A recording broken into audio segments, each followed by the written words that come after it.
안녕하십니까. K&E 공부방 동화쌤 제자 상군입니다. 오늘은 제가 총 66개의 질문을 했는데 제가 묻고 동화쌤이 대답을 할 것입니다. 이걸로 쓰면서 질문. 1번 정책의 연속성. 정책을 안 써도 되지. 설명하는 것만 쓰면 되는데. 네. 연속성이 뭐야?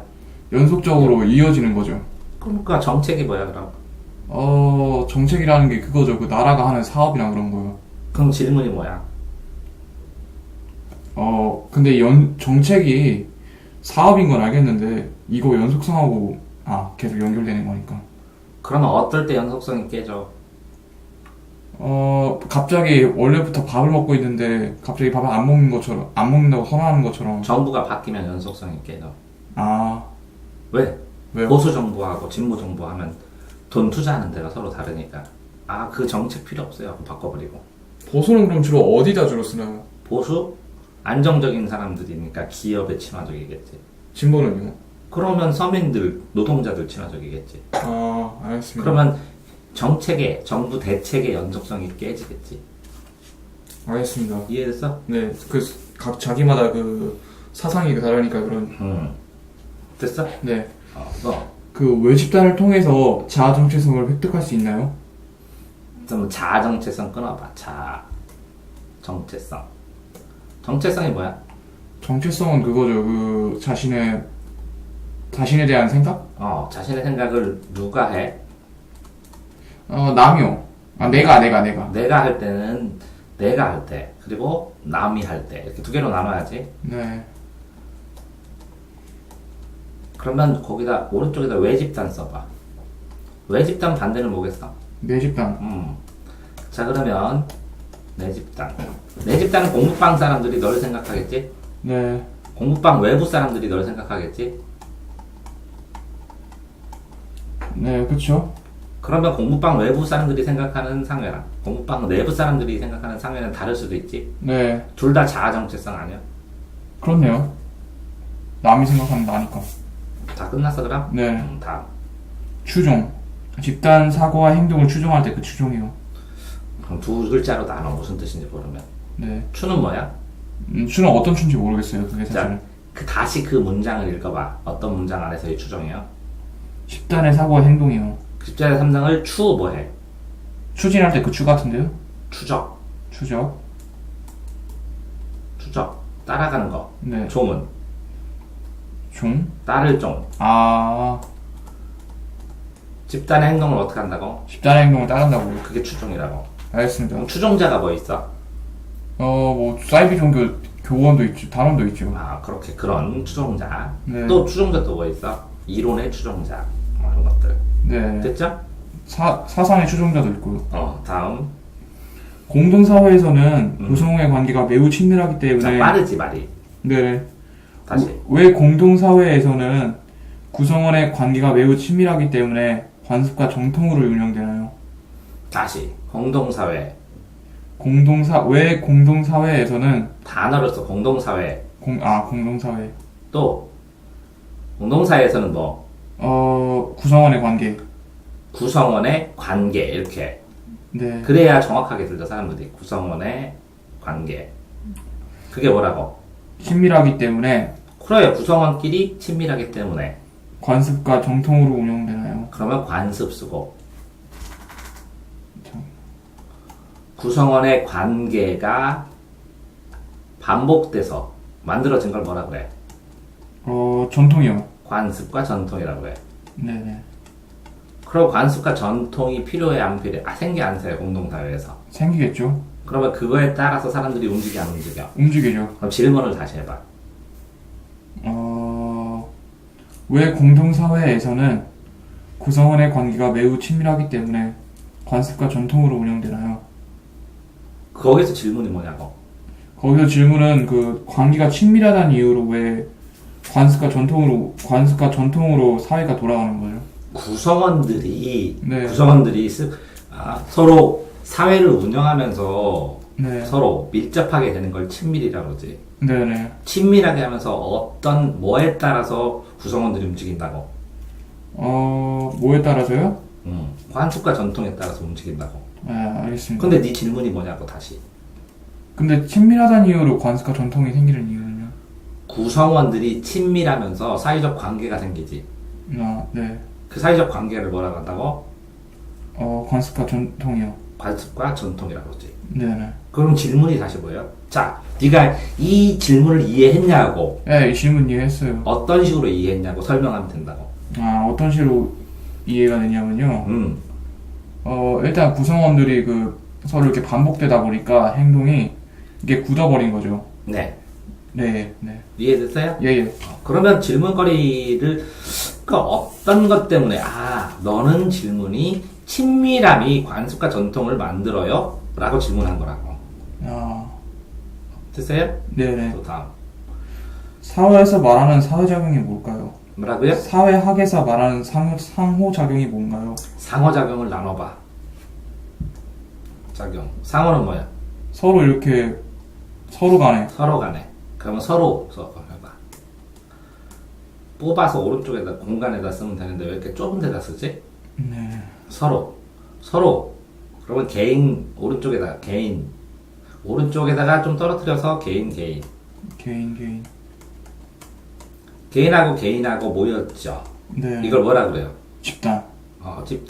집단을 사회라고 그러죠. 네. 개인 간의 관계가 많아지면 그건 무슨 관계라 그래요? 개인 간의 관계요? 그게 여러 개가 되면 국가? 국가 사회 관계. 그러면 네. 상호 관계는 뭐예요? 상호 관계는 개인과 개인, 개인과 집단, 집단과 집단 간의 관계. 네네. 그게 무슨 관계라고? 사회 관계. 사회 관계. 저 질문을 다시 해봐.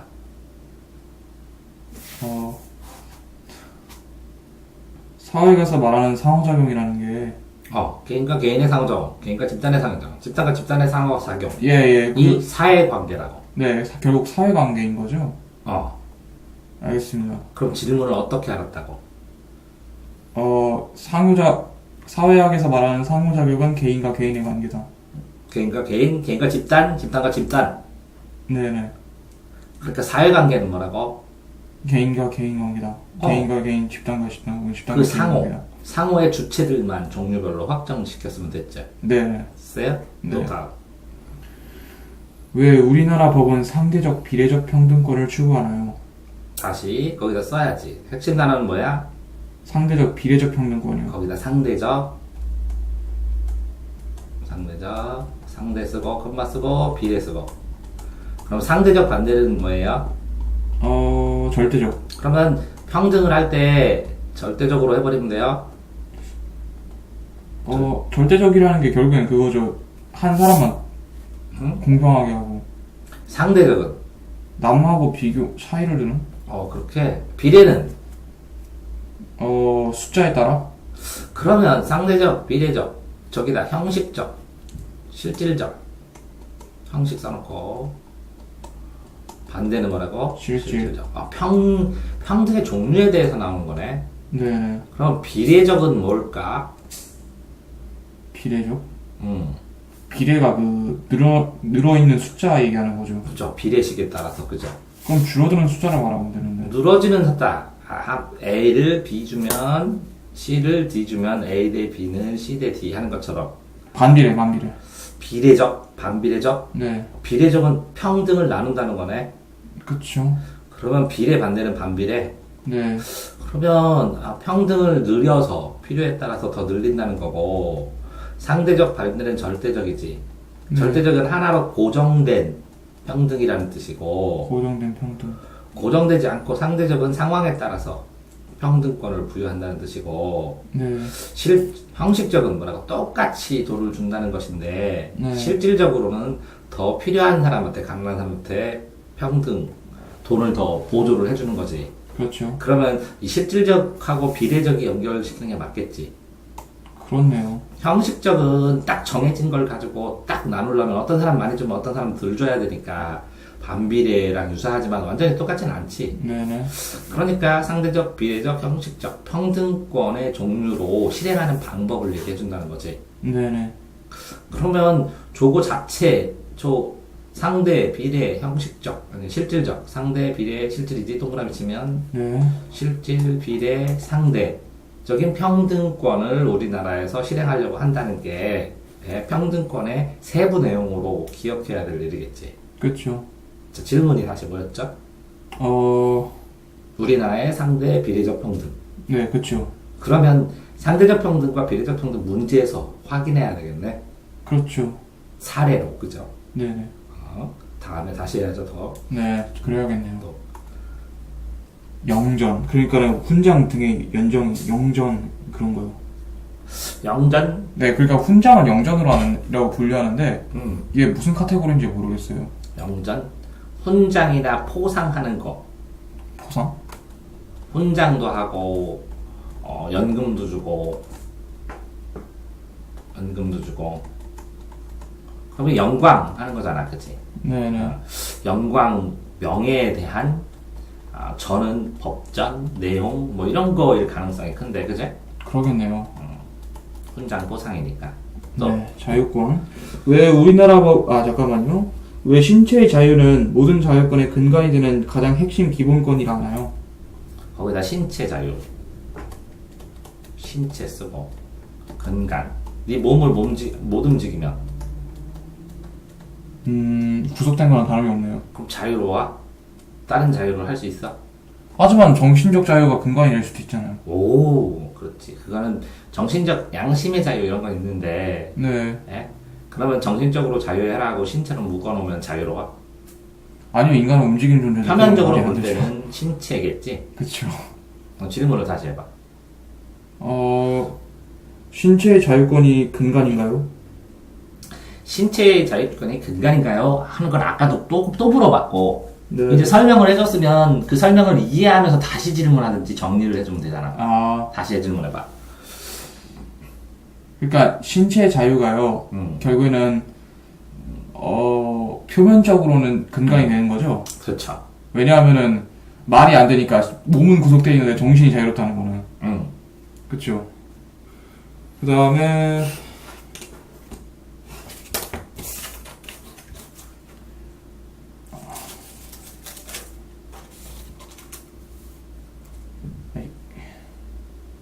뭐지? 왜 소극적 권리만 써지는 거야? 소극적 권리 반대는 뭐예요? 잠시만요. 대응되는 거는 뭐예요? 적극적 권리. 됐어요. 왜 자유권은 국가의 개입과 간섭을 배제함으로써 보장되는 소극적 권리인가요? 자, 소극적 반대는 뭐라 그랬어요? 적극적 권리. 적극적. 자유평등의 권리, 헌법은 누구에 대응해서 처음에 나왔어요? 왕이요. 왕한테 이런 거는 조금 내가 자유롭게 할 수 있게 허락해줘라 하는 것처럼, 그죠? 요런 거는 좀 건드리지 마라. 뭐라고요? 해달라가 아니라 건드리지 마라. 건드리지 마라. 그건 뭐예요? 소극적이지. 이건 내 거니까 건드리지 마라. 근데 요즘의 복지는 뭐예요? 이거 해라. 이거 좀 해줘라. 그래서 소극적 권리에서 적극적 권리로 늘어난 거죠, 요새는. 그러니까 질문을 하자면은 적극적 권리와 소극적 권리의 차이는 건들지 말라와 해라의 차이인가요? 알겠습니다. 지금 네 수준에서는 그렇게 알아야지. 알겠습니다. 또 불기소 처분이요. 자, 나눠보세요. 단어 나누는 건 배웠잖아. 처분을 했는데 뭐라고요? 기소하지 않겠다. 기소가 뭐예요? 다시 질문해보세요. 기소가 뭔가요? 자, 그럼 기소를 묻는 거예요? 네. 기소 쓴 다음에 두 개로 또 나눠보세요. 소는 뭐예요? 소송. 기는 뭐예요? 기를 모르겠어요. 소송을 뭐 해요? 기재하겠다? 제기해요. 소송 제기하는 거를 안 하는 처분. 알겠습니다. 이렇게 더 나눠보는 거예요. 네. 듣나요? 네. 구조금. 법률에 따라 국가에 구조금을 청구할 수 있다. 그러면 법률이 있으면 구조 청구법이 있겠죠? 네. 그러면 구조가 뭐예요? 도움? 도움을 줘야죠. 왜 국가에 나 좀 구조해줘라 하는. 그런데 이런 상황에서 국가가 책임이 있으니까 날 구조하는 돈을 네가 줘야 돼 라는 거겠죠? 네. 그럼 그 상황의 예시를 다시 공부를 해야겠죠? 그쵸. 뭐 형사 무고죄 그런 거 얘기하는 거죠. 그러네요. 기억나네요. 하나씩 다 그럼. 또요? 법률과 헌법의 차이는 뭔가요? 헌법에서 화살표 오른쪽에서 법률. 헌법을 가지고 헌법은 뭐라고요? 110조인가? 까먹었네. 110조, 130조. 헌법이 있고 헌법은 뭐라고요? 마루헌 법법. 마루헌. 꼭대기법이라고. 그러니까 법률보다 헌법에서 나온 게 민법과 형법이에요. 민법, 형법, 행정법. 민법, 형법, 행정법. 행정법. 그 행정법은 뭔가요? 행정에 대한 법. 아, 그 정부 구성하는 그런 거죠. 네. 정부가 소송하고 이런 것도 있고 정부 대상으로. 근데 거기다가 이걸 실체법이라고 그러고 실체법. 민법, 형법, 행정법을 실체법이라고 한다고. 아, 요걸 소송하는 건 민사소송법, 형사소송법, 행정소송법 해서 소송법이 있어요. 민법은 일반법인데 이 민법에서 특별법인 상법이 나왔어요. 상법. 장사하는. 아, 상법인데 상법에서 장사를 하다 보니까 어음수표법이 나왔어요. 뭐라고요? 어음수표. 그거 뭔가요? 수표 몰라요? 알죠, 어음수표가. 어음채권. 아, 어음수표를 따로 다루는 법이 나왔어요. 상법에서 또 특별법인 독과점 금지법이 나왔어요. 독과점. 아, 예, 그거 뭔지 알 것 같네요. 독점을 금지하는 거. 이런 식으로 만든 거를 법률이라고 해요. 법률을 어디서 만들어요? 국회에서. 아, 헌법은 어디서 만들으세요? 재헌의회에서. 그러니까 자, 그러니까 헌법을 기반으로 해서 재헌의회에서 만든 헌법을 기반으로 법률을 만들고 국회에서 알겠습니다. 법률 밑에는 규칙이 있어요. 화살표 치고. 아, 법률 밑에 규칙이요? 네. 명령 규칙. 대통령 명령 법률과 같아요. 행정 규칙 법률과 같아요. 법률하고 같은 차원인 거죠? 법률 규칙이? 하위지만 아, 규칙 명령. 왜? 법의 근거에 의해서 명령을 내리니까. 그러면 헌법, 법률, 그죠? 명령 규칙, 그 다음 뭐라고요? 조례? 지방자치단체에서 조례를 만들어요. 이건 지방의회에서 만들어요. 법률에 의해서.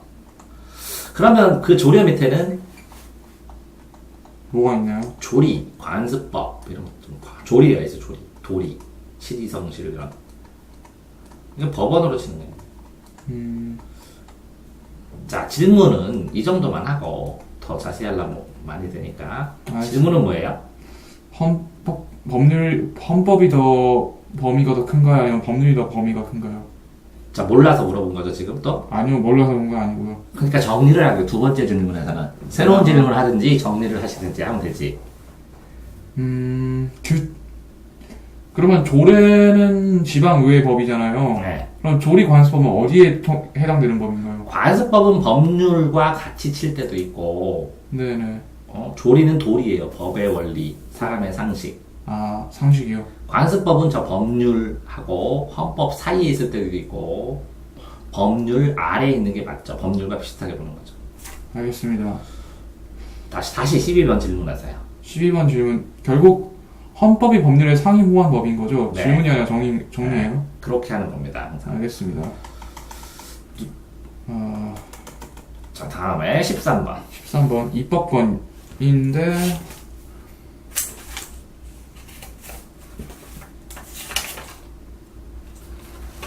정부도 법률안 제출 가능하고 일반 시민도 입법처럼 공청회를 통해서 법률 제정 개정할 수 있으면 국회 입법권은 의미 없는 거 아닌가요? 주로 입법권을 의회에서 했었는데, 네.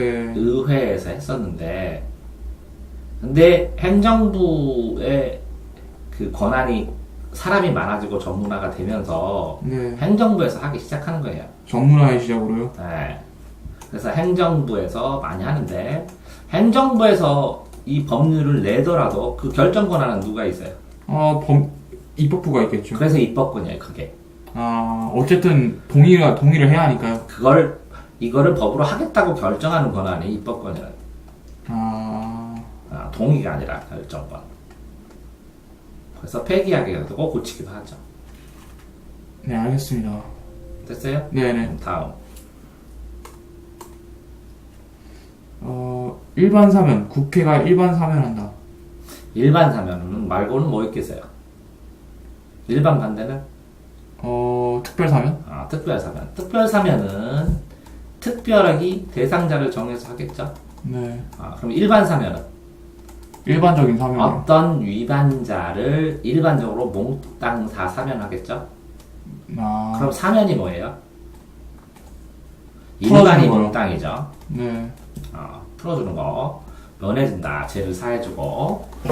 그러면 교통법규 위반한 사람들 전부 다 교통법규 위반한 기록 다 없애주겠다. 그런 것들 일반 사면도 될 수 있고. 네. 이해됐어요? 네.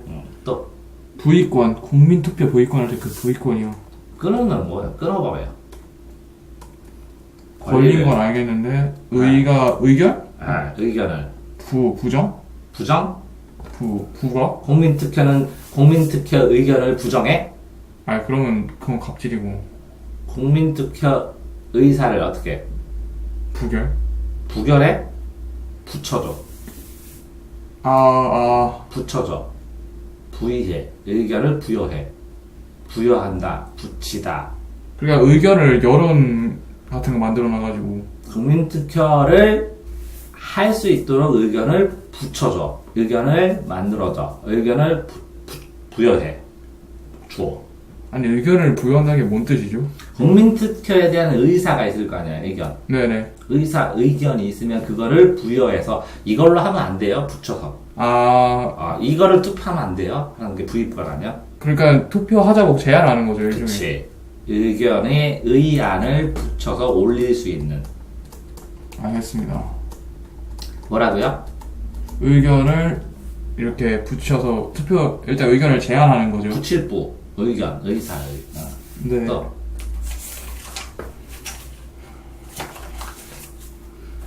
임면. 대통령은 공무원을 임면한다.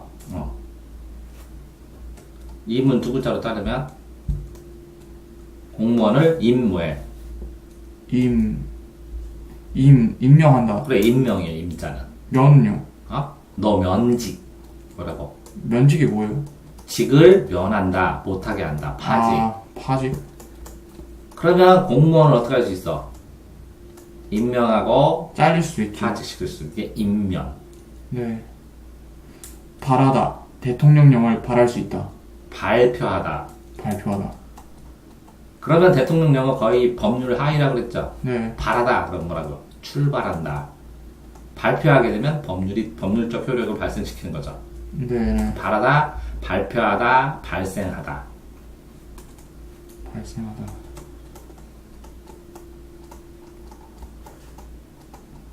멀티미디어. 잘라봐요. 다양한, 다중성, 미디어. 다양한 미디어. 다시 설명해봐요.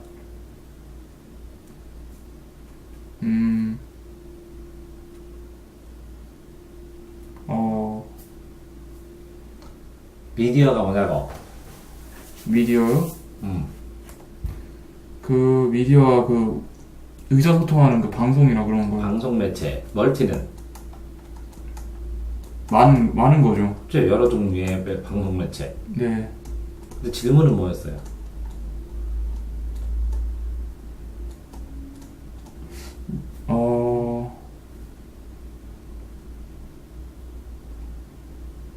질문을 왜 하셨냐고? 왜 했냐면 멀티미디어가 뭔 뜻인지 몰랐거든요. 그래서 잘랐는데 본인이 알잖아. 네. 근데 왜 질문했을까? 그냥 몰랐죠. 그 무슨 얘기야? 잘라봤으니 아는 거였어. 근데 그냥 몰랐어. 네. 그 그냥이 뭐야? 아니, 이게 멀티가 이런 말 써도 근데 여러 종류의 매체라는 말을 왜 쓰는 거죠? 어차피 매체는 여러 종류인 거 다 알잖아요. 그러면 멀티미디어가 쓰인 문장은 뭐야? 미디어가 악영향을 줄 수 있다, 그런 거였어요. 여러 가지 미디어 매체들이 악영향도 줄 수 있다. 네. 자, 다음 거. 상호 소통성이요. 잘라보세요. 네. 상호가 뭐예요? 서로 이렇게 소통은 뭐예요? 이렇게 얘기하는 거요. 근데 질문은 뭐예요? 없습니다, 이제. 자, 그러니까 단어를 공부할 때 네. 상호소통통 추상적으로 생각하지 말고 끊어가지고 연결해서 생각하면 아는 것들도 되게 많은데 모르겠다고 단정지고 지금 공부하고 있으니까 문제가 발생하는 거죠. 늘어나지 네. 않고. 네, 그러니까 알겠습니다. 단어를 분석을 해봐야죠. 또. 사회적 진화군요. 자, 다시 끊어보세요. 근데, 잠시만요. 네네. 사회적으로 진화한다는 거나, 적은 특징, 경향, 흐름 이런 뜻입니다. 아, 적에다 동그라미 치고 특징. 특징, 경향, 흐름. 그럼, 그러면 사회의 특징이 진화하고 있다는 이론입니다. 그러면 그게 왜 우열과 열등을 따지는 거죠? 굳이 왜? 그러면 진화하는 거는 더 우수하게 되는 거예요? 열등하게 되는 거예요? 진화가 우수해지는 거죠. 그럼 우열 따질 수도 있겠네요. 네네. 질문은 다시 하세요. 결국 진화하기 때문에 우열을 따지는 거죠. 그 문장을 가져와야 되는데 아무것도 안 써있고 질문하면 그렇게 지금 우열을 따지기 때문에 진화라고 본다. 진화는 우열을 전제로 한다. 라고 얘기를 할 수 있어요. 아, 네. 또 왜 순화론은 역사 과정 속에서 순화론? 네. 네, 순환론이에요. 순은 뭐예요? 돌순, 입술순. 입술순. 순음할 때 아, 입술은 동그라미요. 순환소수 들어봤어요? 네, 들어봤죠. 저게 순환론이 순환소수인데 화는 뭐예요? 돌환. 둥글환 돌환. 입술처럼 둥글고 그럼 빙글빙글 쳇바퀴 돌듯이 반복된다. 순환된다는 이론이 순환이론이에요. 자, 질문하세요. 왜 순환론은 역사적 과정 속에서 국가의 흥망성쇠를 확인하는 정도에 그쳤기 때문에 흥망성쇠가 반복된다고 나라. 네, 중단기적인 사회 병동 과정을 설명하는 데는 무리라고 하나요? 그러니까 흥망성쇠는 당연히 있어. 네, 흥망성쇠가 긴 과정 속에서 당연히 돌아. 그런데 왜 이게 당연히 흥망성쇠가 발생하는지는 설명할 수 있어요? 원래 돌아 이렇게 설명한 거예요. 아, 그러니까는 초등학생이 원래 봄, 가을, 사계절은 있다 이런 거죠. 예. 원래 뿅뿅뿅 계절이 있어 이렇게 설명해요. 아, 그러면 가을에 왜 갑자기 물가가 올라요? 이런 거 설명할 수 있어요? 못하죠. 원래 그래. 순환론. 이해됐어요? 네네. 다음.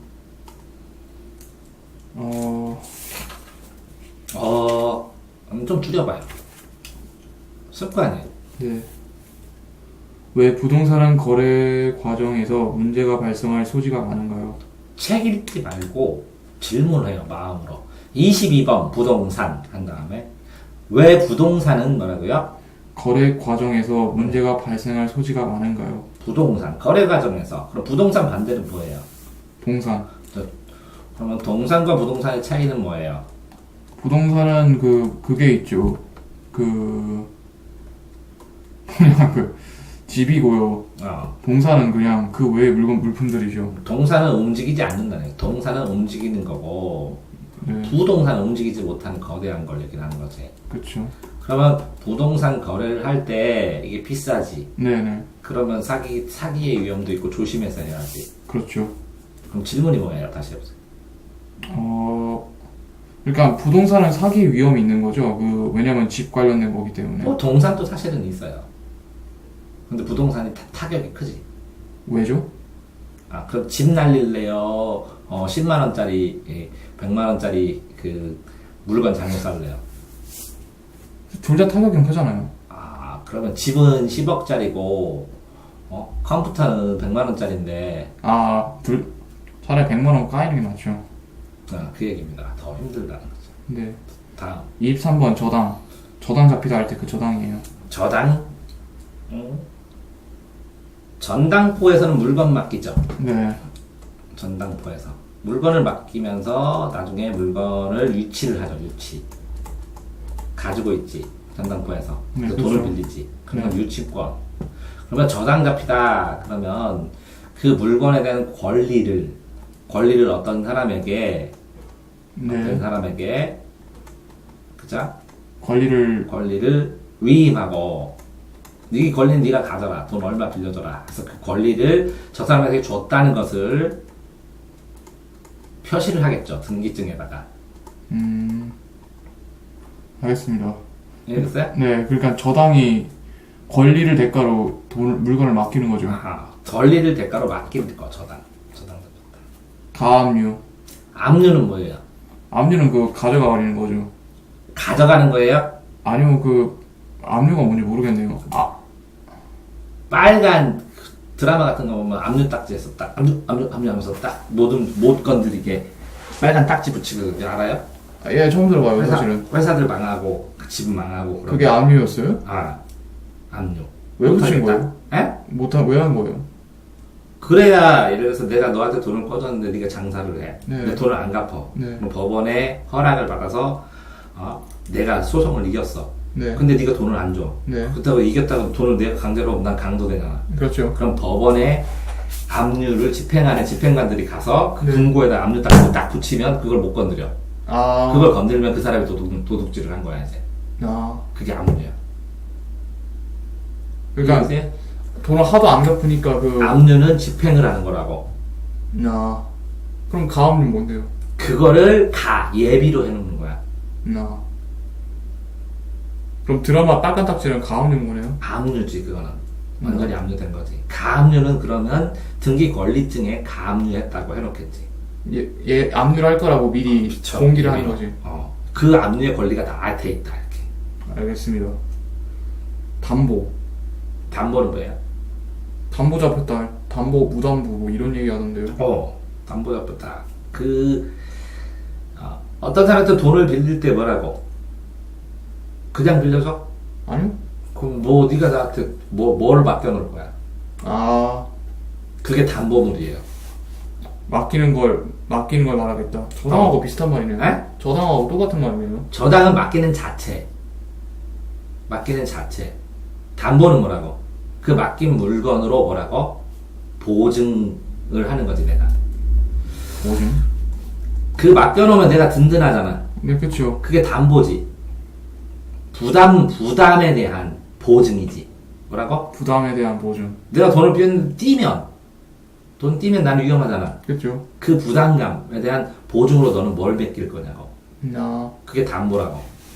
그러니까 저당은 담자는 뭐라고? 담자는 부담. 보는 보증. 부담에 대한 보증으로 맡긴 거. 그게 담보라고. 네, 알겠습니다. 저당은 권리를 내가 잡고 있는 거. 어떤 걸 잡고 있나고. 얘는 물건을 주는 거고 얘는 권리를 맡기는 거죠? 담보인데 물건을 줄 수도 있고 채권을 줄 수 있고 너한테 맡긴 거 있으면 되잖아. 그럼 담보가 더 범위가 넓은 거네요? 저당은 저당. 그거에 대해서 내가 권리를 잡고 있고 담보는 이 어떤 걸 맡기느냐의 차이가 있는 거지. 또 없습니다. 다음. 전세권. 전세권이 우리나라의 특이한 문제인데 전체를 사용하는 권리야. 전체를 사용하는 거예요? 그러면서 돈을 내. 그 돈을 내는데 그 전세금이 커. 그러니까 그 돈을 대량으로 준 다음에 월세를 안 내. 월세를 월마다 세를 안 낸다고. 월마다 세를 안 낸다? 큰 돈을 주고. 그러니까 그러니까 아파트를 들어가면 2억짜리면 전세가 1억 5천, 1억 이렇게 내야 돼. 그러니까는 다른 나라에서 월마다 돈을 내야 하는 거를 그걸 월세라고 그러고. 월세인데 이거를 전세는 그냥 한 달이 아닌 1년치를 다 줘버리는 거죠. 아니지, 1년치를 다 주는 게 아니라 큰 돈을 줘. 큰 돈을 줘요? 자, 월세는 한 달에 예를 들어서 60만 원씩 내야 되면 네네. 전세는 예를 들어서 그 집이 3억짜리면 2억을 줘. 네네. 2억을 준다고. 그럼 그 2억의 이자가 예를 들어서 3, 40만 원 나오지. 네네. 그거를 해서 되는 거야. 그러니까 이자를 주는 거예요? 그러니까 거기다 써봐. A. A. A가 B에게 월세를 할 때는 월마다 얼마를 줘야 돼? 60을 줘야 돼. 네네. 근데 60 월세를 안 낼 수도 있지. 네, 그렇죠. 그러니까 보증금을 내라 그래. 60을 안 낸 경우에 그걸로 깔라고. 내가 손해를 보면 안 되니까 아까 얘기했지. 네네. 보증금 2천을 받아. 그게 뭐라고? 월세야. 월세. 근데 전세는 똑같은 상황에서 A와 B가 전세 계약을 맞으면 월 60짜리 정도라면 전세금 2억을 내라는 거야. 전세금 월 60짜리면 전세금 2억을 내라. A에서 B에게 2억을 건네야 돼. 아, 근데 저 집은 보통 한 3억짜리라고 치면 네네. 그럼 돈을 너무 많이 줬지. 네네. 그러니까 전세권을 설정하지. 전세권이요? 내가 2억 주고 여기에 전세 들어왔다라는 권리를 등기에다 올려. 집을 사는 건 아니죠, 일단은. 그건 매매라고 그러고. 나, A가 B를 집을 사면 3억을 줘야 돼. 나, 전세를 보라고. 내가 이 B의 집을 사용한다. 전세권을 가지고. 돈을 2억을 줬다. 전세금은. 하고 기록한다고. 2억을 줬다 전세를 준, 아, 네네. 그러면 다음번에 C가 B에게 집을 살 때는 여기 전세권이 내가 이걸 사더라도 살아있기 때문에 매매를 해도 살아있어. 네네. A에게 2억을 돌려줘야 돼. C가 네네. 집을 사도. 그러니까 2억을 줬는데, 그 2억으로 그 돈을 계속 주는 거죠, 그 외에도. 하나도 안 줘. 전세권은. 그리고 끝이야. 전세금만 주면 돼. 아, 전세금 2억만 주면 돼요? 아. 여기 월세는 맨날 보증금씩 줘야, 월 60을 줘야 하는데, 보증금은 맡겨놓고 월 60을 매달 줘야 되고. 월 60을 줘야 하고, 전세금이 아예 되면 2억을 아예 줘버리고 끝나는 거죠? 나중에 전세를 끝나면 2억을 돌려받아. 전세가 끝나면 2억을 돌려받는다고요? 준 거 2억 돌려받아. 그럼 B는 왜 전세를 놓느냐? 네. 2억 원이 필요하니까. 아, 근데 B는 왜 월세를 놓느냐? 네. 큰 돈 필요 없어. 월세를 따박따박 더 받으려고. 저 2억 원의 이자는 40만 원 정도밖에 안 돼. 그러니까 전세는 한마디로 단기적일 때 필요한 거고, 장기지. 전세가 단기, 2년, 3년. 아, 월세는 한 달, 두 달. 단기, 1년. 1년. 그렇군요. 근데 반전세도 있어. 반전세요? 전세인데 반만 전세한대. 1억을 받고, 그럼 보증금이 굉장히 세지. 네. 1억이라면. 1억을 받고 월세를 30만 원 해. 알겠습니다. 1억 플러스 월세 30을 한다고. 1억 플러스 월세 30.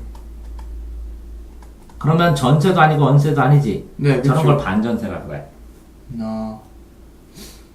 그럼 전세가 B한테 불리한 거 아닌가요? B에게 네. B가 목돈이 필요할 때는 어떡할 거야? 보증금이 2천이 아니라. 아, 그때는 전세를 할 수밖에 없죠. 그런데 새 집을 샀어, B가. 네네. 사면서 3억짜리인데 2억이 없어. 네. 그러면 전세를 끼고 집을 사.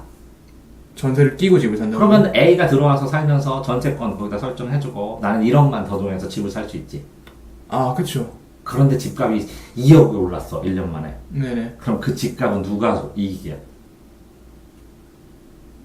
그 사람이 이익이죠. B가 이익이지. 네. 그래서 전세를 샀어, 옛날에 집값이 막 올라갈 때.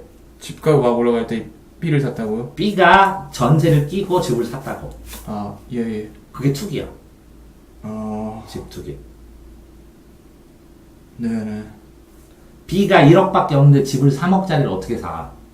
그쵸. 전세권 2억 끼고 사면 되잖아. 전세권 2억 끼고 1억을 주면 되죠? 그러니까 2억, 새 들어오는 사람한테 2억 받고 내 돈 1억으로 해서 쟤한테 돈 주고 사면 되잖아. 아, 근데 1년 후에 집이 2억이 올랐어. 네. 그러면 나간다 그러면 이거 팔아버리면 그럼 5억을 받지. 네네. 3억짜리인데 5억 됐으니까. 네네. 그럼 전세권 2억 돌려주면 되지. 네, 그쵸. 그럼 나는 1억에다가 오른 돈 2억까지 해서 3억 생겼네. 그쵸. 아, 그러니까는 어떤 사람이 3억짜리 집을 살기 위해서 집을 전세를 내요. 그리고 내가 1억으로 하고 전세권 2억 받은 거 해가지고 집을 하나 사고, 나중에 그 양반 나가면은 또 2억 생기는 거래. 5억 돼가지고 돈 되는 거죠. 5억 네. 되면 2억 돌려주면 되잖아. 그쵸. 그게 집 투기야, 부동산 투기. 사기네요, 완전. 사기가 아니라 집값이 올라가서 저렇게 많이 했다고. 지금도 이런 일이 있나요? 어마어마하게 많지. 저 전세를 뭐라 그래?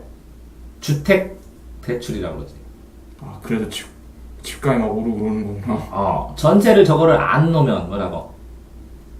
전세를 안 놓으면 2억을 은행한테 빌리지. 아, 그래서 대출금을 맨날 갚는 거지, 사람들이. 이거 전세 그럼 금지시켜야 되는 거 아니에요? 왜 금지시켜? 이거 거의 뭐 집값이 안 오르면 손해죠. 아, 그런 것 때문에 전세권, 반대세권, 월세. 근데 옛날에는 전세를 선호해서 한꺼번에 돈을 하고. 왜? 목돈을 받아 부동산 투자를 하려고. 근데 요새는 이게 부동산이 오를 때가 별로 없어. 그러니까 뭘 선호해? 전세 선호해? 월세 선호해? 월세 선호해. 자, 월세는 60인데 옛날에는 이자가 60이 아니었어. 은행에서 40이더라도 물건 사는 거 올라가니까 전세를 했는데 요즘은 빨리빨리 안 올라. 그렇죠. 안정적으로 돈을 버는 게 맞죠. 그럴 때는. 그럴 때 월세 60. 그래서 월세가 늘은 거야. 살짝 이해되네요. 네. 자, 그런데 1억짜리니까 등기해놔야지. 그렇죠. 보증금도 2천 전 띄울 수도 있지. 네, 그렇죠. 그럴 때는 동사무소 가서 저 이사했습니다 하고 확정일자를 받는 거야. 확정일자요? 이사한 날짜를 동사무소에 신고를 하면 네. 이사 매매계약서에 이날 이사했다고 확정일자를 찍어줘. 네. 그러면 그것 때문에 그걸로 도시마다 다른데 소액은 보장을 해줘. 1차로. 네네. 어쨌든 여기까지. 전세 알겠어? 네네. 전세와 월세 차이 알겠어? 예, 전세는 그 돈을 미리 확 받아버리는 거고, 월세는 월마다 60씩 땡겨가는 거고. 전세, 월세, 반전세 다 알았지? 네. 다음. 우선 변제 받을 수 있음, 법정에서. 자, 그러니까 그렇게 했는데, 자, 네모칸을 그려봐. 크게 그려야지. 거기 1번 해봐. 1번. 아니, 번호 1, 2, 3번이 있어. 세 가지 권리가. 네. 갑구, 을구 뭐 이런 것도 있지만 어쨌든 등기 권리 중에 1번, 2번 한 장에 1번, 2번, 3번의 권리가 있는데 네네. 1번은 전세권이야. 전세권. 한 장에 2번은 세입자야. 세입자. 3번은 가압류야, 은행에. 가압류. 네. 그렇고 뭐 저당권 뭐 이런 거 치면. 그런데 이 전세권을 줘버리면 전세권을 어떤 사람이 얻어서 그 집을 어떤 세입자를 줬어. 방 하나를. 네. 그래서 보증금을 받았어. 네. 보증금을 세게 받았어. 보증금을요? 전세를 냈는데? 네네. 그런데 전세권자가 전세보험을 받아갖고 자기가 가버렸어. 보증금 받고 그냥 가버렸어요? 먹튀한 거네요? 그럼 저 세입자는 어떻게 해? 만약에 저기 권리층에다 올렸잖아? 네. 그러면 우선적으로 돈을 받을 수 있어. 집주인이 저걸 팔았어. 다른 사람한테. 네네. 다른 사람한테 팔았어, 저거를. 네. C에게.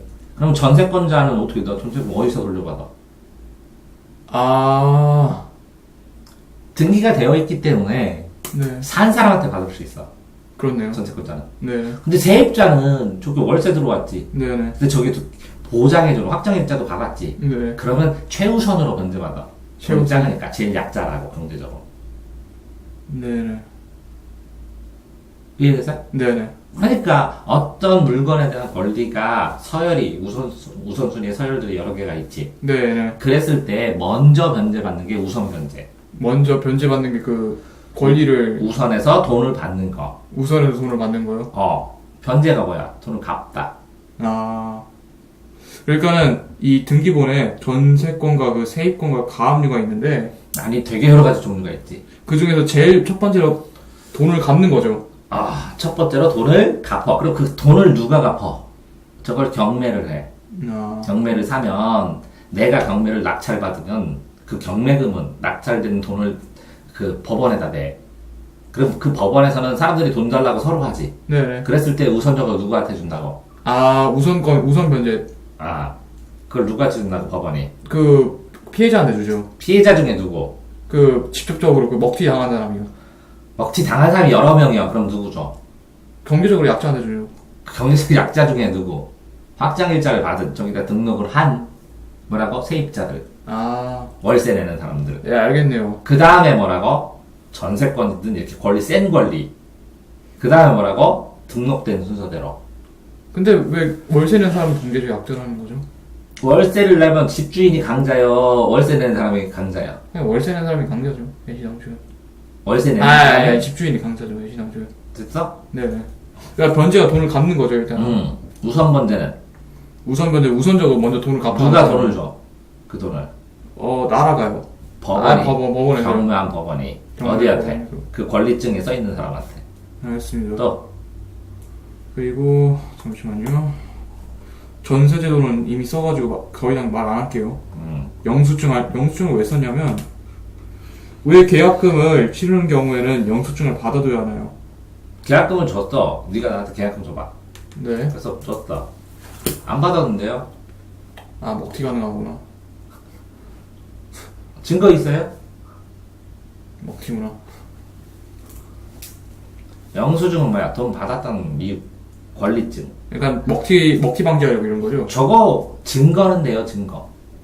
아, 결정적으로 증거물의 하나일 뿐이야. 근데 증거물인데 이걸 확정적인 효력으로 만들고 싶다. 그럼 어떻게 하면 되지? 어떻게 해야 돼요? 변호사 앞에서 공증을 받으는데. 공증이 뭔가요? 공동 증명을 받는 거야. 아, 변호사가 그런 업무를 하는 사람이기 때문에 변호사 자격증으로 이게 법률적으로 확실합니다 하고 도장을 받아, 쌍방이. 아, 그러니까 영수증, 만약에 먹던 사람이 먹튀를 했다 하면은, 영수증을 도장을 받아버리면은, 아니, 먹튀를 한다 하면 소용없고, 영수증을 쓸 때, 변호사 앞에서 쓰는 거야. 영수증을 쓸 때 변호사 앞에서 쓴다. 그러면 법률적인 책임을 변호사가 져. 아, 그게 공증이야. 그럼 공증료를 내야 돼. 변호사인데요? 그러니까 네가 쌤, 저 로또 당첨되면요, 당첨금 반 줄게요. 나랑 계약했지. 네네. 그럼 계약서 없는데요? 그럼 끝이요. 다음에 제가 그러면 되죠. 근데 너랑 나랑 가. 종이에다 써. 변호사 앞에서 공증을 받아. 그래서 공증료를 변호사한테 좀 줘야 돼, 수수료를. 네. 그래서 공증해서 갖고 있어. 그지? 그러면 네가 나중에 로또에 당첨되지. 그럼 이 증명서만 내면 판결과 효력이 비슷하다. 그럼 넌 꼼짝없이 나한테 돈 줘야 된다고. 무섭네요. 네. 뭐라고? 무섭네요. 아니 무서운 게 아니라 확실하지. 100억짜리 집을 파는데 공증 안 받을 거야? 받아야죠, 당연히. 그래서 변호사 앞에서 해. 아. 비싼 돈 앞에서. 비싼 물건은. 됐어요? 네네. 다음. 46. 47. 임차권이요. 자, 임차권은 뭐예요? 그, 임차를 임대할 때 그게 임 같고요. 맞아요. 차는 모르겠어요. 차용증은 뭐예요? 빌렸다는 거요? 돈 빌리는 사람. 네. 그러면 임차권은 뭐예요? 돈을 빌릴 권리. 이미 돈이에요? 아니요.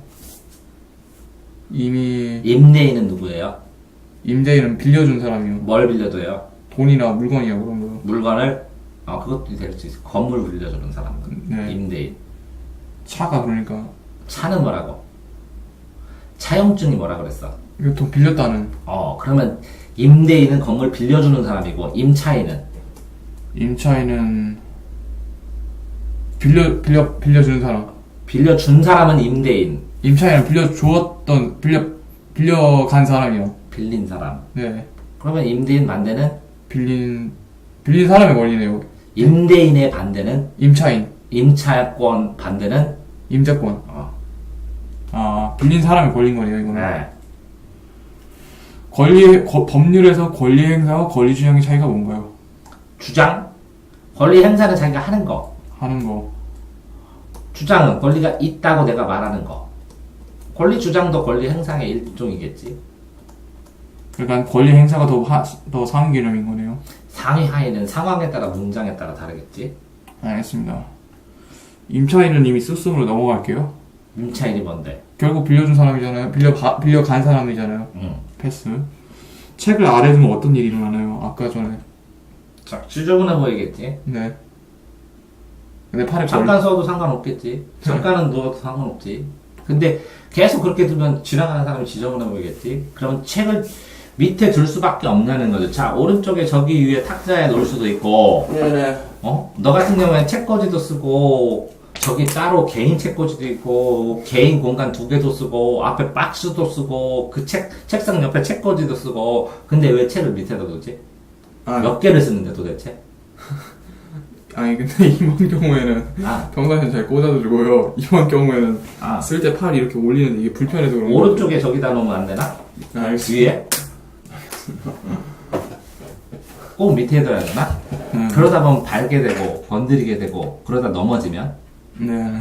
그러니까 안 넘어질게요. 상관없어요. 그렇게 해도 상관없죠. 별 상관없습니다. 알겠습니다. 보기는 별로 안 좋습니다. 네. 여기까지 하고 쉬었다 또 이어서 하겠습니다.